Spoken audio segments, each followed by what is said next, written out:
Boa noite.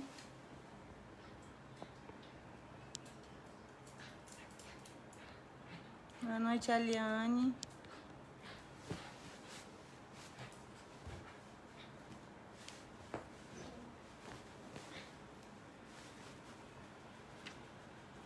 Boa noite.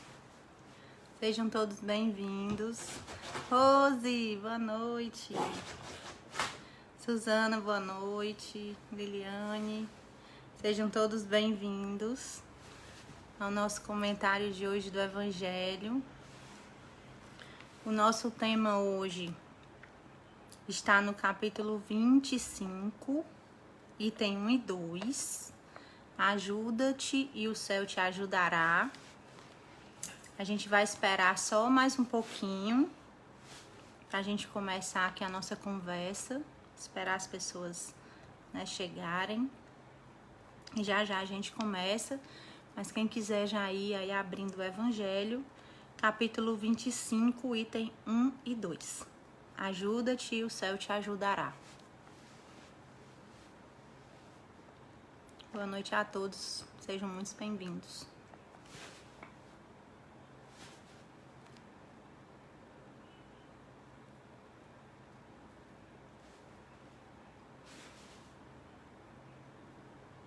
Boa noite, Edmilson, Beatriz, Liliane. Então, meus irmãos, é uma alegria muito grande estar aqui de novo com vocês, né, fazendo o estudo do Evangelho. E o tema que nós vamos conversar hoje é um tema muito interessante, né, que ele vai... nós vamos discorrer sobre o trabalho, né, sobre a importância do trabalho, sobre a importância do que se pedir, do que se esperar, né?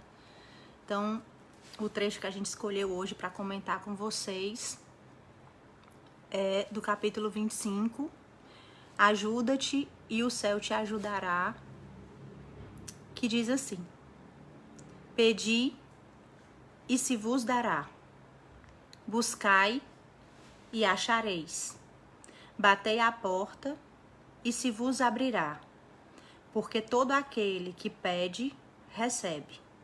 Quem procura, acha, e se abrirá aquele que bater à porta. Também, qual é o homem dentre vós que dá uma pedra ao filho, quando lhe pede pão? Ou se lhes pede um peixe, lhe dará uma serpente? Se, pois, sendo maus como sois, sabeis dar boas coisas aos vossos filhos, com quanto mais forte razão, vosso Pai, que estás no céu, dará os verdadeiros bens àquele que vos pedem. São Mateus, capítulo 7, versículos 7 a 11. Sobre o ponto de vista terrestre, a máxima buscai e achareis é análoga a essa: ajuda-te e o céu te ajudará.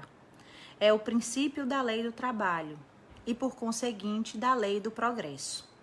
Porque o progresso é filho do trabalho e o trabalho coloca em ação as forças da inteligência. Eu costumo dizer que nós somos como aquela criança que o pai leva ao mercado, ao shopping, que olha as vitrines e aponta o dedo e diz: eu quero aquela boneca, eu quero aquele carro, eu quero aquele videogame, eu quero aquilo, eu quero aquilo. E muitas vezes os nossos pais não dão, e algumas dessas crianças esperneiam no chão. Fazem aquele show que todo mundo já viu um dia. Então, é preciso que a gente entenda que quando Cristo diz que se você pedir, o seu pedido será atendido, a gente precisa saber o que nós estamos pedindo. A gente precisa saber quais os esforços que nós estamos fazendo para merecer o atendimento daquele pedido. Porque muitas vezes, meus amigos, nós pedimos coisas levados por ânsias, por orgulho, por desejo de dominação. E são coisas que não são boas para nós. Talvez nenhum de nós saiba efetivamente aquilo que é bom para nós. Quem de nós já não aconteceu no passado de querer muito uma coisa, uma casa, ou querer muito ficar com uma determinada pessoa, ou querer muito um determinado cargo numa empresa e não conseguiu, e na época ficou triste, na época se revoltou, às vezes até contra Deus, e lá na frente, quando o tempo passou, quando as coisas se sentaram, quando o quebra-cabeça das nossas vidas começou a se moldar mais, a gente percebeu que foi uma bênção não ter aquilo que a gente pediu. Naquele ímpeto de querer as coisas do jeito que a gente quer, na hora que a gente quer e da forma que a gente quer. Não temos ainda discernimento suficiente para saber o que é efetivamente bom para nós. Nós que vivemos estudando a doutrina, que em tese deveríamos saber medir algumas coisas, ainda assim não sabemos, porque somos humanos, somos falhos e muitas vezes enxergamos as coisas só no momento, só naquele afã de querer ver um capricho nosso, uma vontade nossa, um desejo nosso ser satisfeito. Mas esse trecho do Evangelho, ele nos diz duas coisas. A primeira é que Deus nos dará sempre aquilo que nós pedirmos e que for benéfico para a nossa existência. Sempre o que for algo que vá contribuir para a nossa evolução. Deus jamais nos dará uma serpente. Deus jamais nos dará algo que vá nos colocar num abismo ou que vá nos colocar numa situação onde a nossa evolução, onde o nosso planejamento de crescer nessa vida seja prejudicado. Mas óbvio, nós temos o livre-arbítrio e muitas vezes nós batemos cabeça, brigamos com Deus, quando não vemos os nossos desejos atendidos. Mas esse capítulo também nos ensina, esse trecho, de que tudo nessa vida deve ser fruto de trabalho. E aqui eu vou estender a amplitude da palavra trabalho. Não vamos entender aqui só o trabalho de ir para os nossos empregos, de realizar as nossas funções. Vamos aqui estender este trabalho a tudo aquilo que se pode fazer pelos nossos irmãos a título de serviço do bem. É um trabalho voluntário, é algo que você faz sem um propósito de receber dinheiro, de receber uma gratificação, de receber alguma coisa. Então a gente precisa estender esta significação de trabalho que fala aqui. E quando ele diz que o progresso é o filho do trabalho e o trabalho coloca em ação as forças da inteligência, é que o trabalho é uma das formas que nós temos de evoluir nessa existência.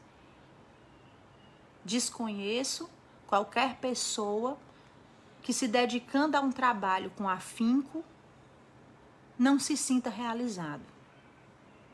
Teremos todos os percalços que todos nós que vivemos nesse mundo de expiações e provas terão.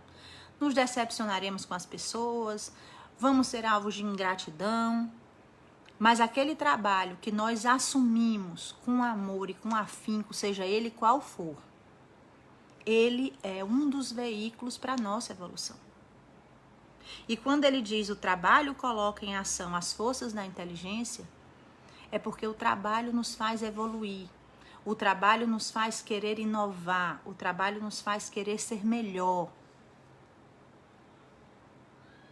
Quem nunca entrou numa empresa, ou então conhece alguém que entrou numa empresa como estagiário e hoje se encontra num dos cargos de diretoria?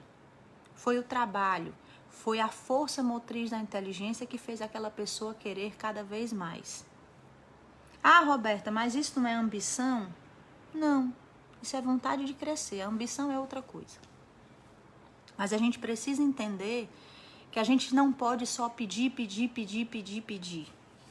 Seríamos completamente injustos se quiséssemos que Deus atendesse a todos os nossos pedidos sem esforço algum. Então, o que eu estou fazendo para merecer aquilo que eu tenho tanta vontade de ter? Será que basta dobrar os joelhos e pedir a Deus sem que eu mova uma só perninha para fazer o que eu estou querendo? Será que tudo que eu estou fazendo até hoje, que me estagnou, será que eu não preciso mudar as minhas atitudes? Será que eu não preciso rever as minhas prioridades? Será que eu não preciso pegar um tempinho meu e dedicar a um trabalho sem esperar retorno? Aquele trabalho voluntário, aquele trabalho de caridade, aquele trabalho de assistência, que vai aí, não vou nem chamar de tomar o teu tempo, porque eu acho que é você fazer o seu tempo melhor, mas que vai fazer com que você, naquele espaço de tempo, você consiga ajudar alguém, você consiga mudar a vida de alguém, você consiga trazer luz para a vida de alguém. E esse trabalho também eu entendo que está aqui, dentro desse comentário do Evangelho. Então, quando a gente fala que o trabalho engrandece o homem, não é só o trabalho profissional, também aquele trabalho humano.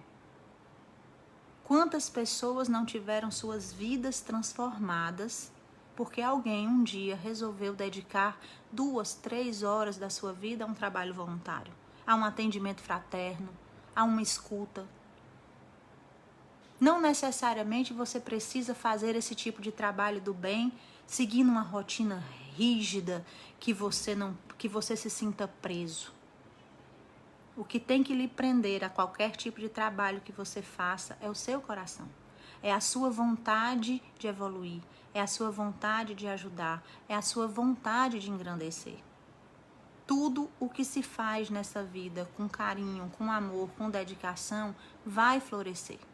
E é este trabalho que Deus recompensa com o atendimento daquilo que nós pedimos e que é benéfico para nossas vidas. Precisamos deixar de ser aquela criança do shopping que aponta a vitrine e quer tudo, porque nós não podemos ter tudo. Desconheço qualquer ser humano que seja feliz 24 horas por dia, 7 dias na semana, todos os meses e todas as estações. Se existir alguém assim, com certeza tem algum problema psiquiátrico. Porque a felicidade é como a luz. Você só sabe o valor da luz quando você se depara com a escuridão. Então, tudo nesse universo, tudo à nossa volta é um equilíbrio. Então, às vezes, nós vamos querer muito alguma coisa e nós não vamos conseguir.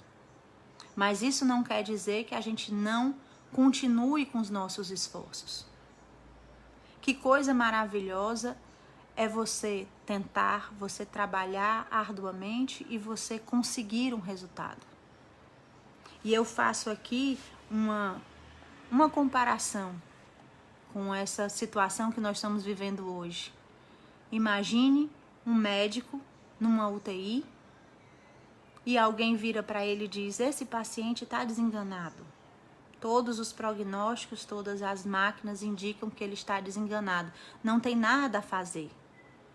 O médico pode aceitar e pode dizer não. Enquanto o coração bater, enquanto houver vida, vai haver esperança e eu vou fazer o meu trabalho até o fim. E quantas pessoas não foram salvas das UTIs nesses últimos tempos, porque incansáveis profissionais de saúde, mesmo na exaustão, mesmo no desespero, não desistiram de executar os seus trabalhos. Então nós precisamos ser como esses médicos, esses enfermeiros de UTI, que vamos olhar à nossa volta para os nossos irmãos e apesar dos defeitos de todos eles, apesar de todos os percalços, das dificuldades, a gente não pode desistir nunca de trabalhar sempre em prol do bem, porque o bem sempre vai vencer. Vão haver momentos de escuridão, mas a luz sempre vai resplandecer. Então, o meu recado de hoje para vocês é que a gente encha o nosso coração de fé, que nós acreditemos que Deus sempre fará aquilo que for melhor para todos nós. todas as experiências que nós passarmos, as boas e as ruins, entram nas nossas vidas para que possamos aprender e ser merecedores daquilo que nós pedimos ao nosso Pai, que não nos abandona nunca. Deus estará sempre conosco, mas às vezes a gente abandona Deus e deixa de perceber Ele à nossa volta. Mas Ele sempre está conosco e todas as vezes que nós caímos, são as mãos dele que nos amparam. Que todos fiquem nessa final de noite com paz, saúde e tranquilidade. Que o Senhor Jesus inunde o coração de vocês com essa fé necessária, que a gente possa fazer esse nosso trabalho nessa terra com maior dedicação, com maior amor e com maior carinho, seja ele qual for o trabalho. Fiquem com Deus e boa noite. Paz e bem.